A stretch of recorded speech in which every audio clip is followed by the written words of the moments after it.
वर्तमान चल देखिबा केउं विटामिन अभाव केउं केउं रोग होइथाय एवं सही रोगर लक्षण कौन।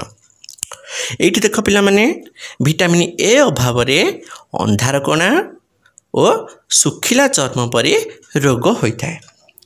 अंधार कणार लक्षण हेउछि अंधार रे स्पष्ट देखि न पारिबा एवं सुखिला चर्मर लक्षण हेउछि चर्म सुखिला देखा जिबा। ठीक सही परी विटामिन बी अभाव बेरी बेरी ओ जीवघा रक्तहीनता परी रोग देखा जाए।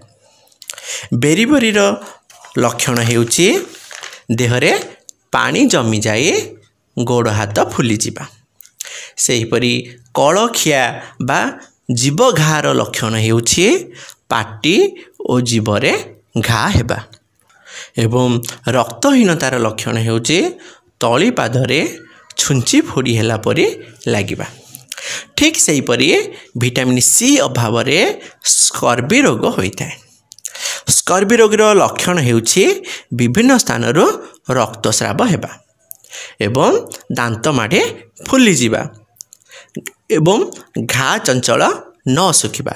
ठीक सही परी विटामिन डी अभाव रिकेट्स और ऑस्टियोमालेशिया परी रोग होइथाय। रिकेट्स रोगर लक्षण हेउछि खपुरी हाड़ नरम होई फुली जिबा और ऑस्टियोमालेशिया लक्षण हेउछि गोड़ हाथ सरू होई जिबा सहित बंका होई जाए। तेबे पिला माने ए जे विटामिन डी अभाव दुई प्रकार रोग देखुच ए दुईटी रोग मध्यरो रिकेट्स रोग साधारणतः छोट पिला मानकु होइथाय एवं ऑस्टियोमालेशिया रोग वयस्क लोक मानकु होइथाय। ए सब विटामिन व्यतीत vitamin A, vitamin B, vitamin C, vitamin D व्यतीत vitamin E, vitamin K, vitamin B complex आमको विभिन्न रोगरू रक्षा करिबारे सहायता करे।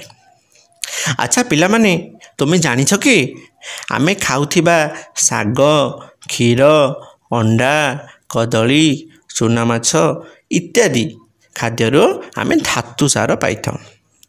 एहा सहित आमे खाउथिबा लुणरू मध्य धातु सार रहिथाय।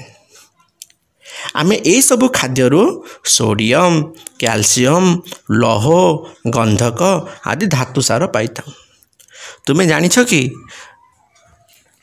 जदि आमे एही सब खाद्य न खाइबा तेबे एही खाद्यर अभाव आमको केउ रोग हबो कहिलो देखि।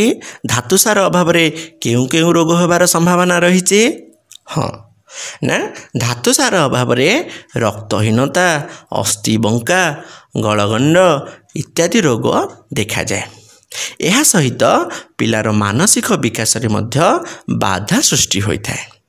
तेबे पिला माने विभिन्न खाद्यसार अभाव हेउथिबा रोगगुड़िक विषय आलोचना कले एही भली नुआ नुआ एजुकेशनल वीडियो पाइबा पई आम यूट्यूब चैनल को लाइक, शेयर एवं सब्सक्राइब करने को भूलिबेनी। धन्यवाद।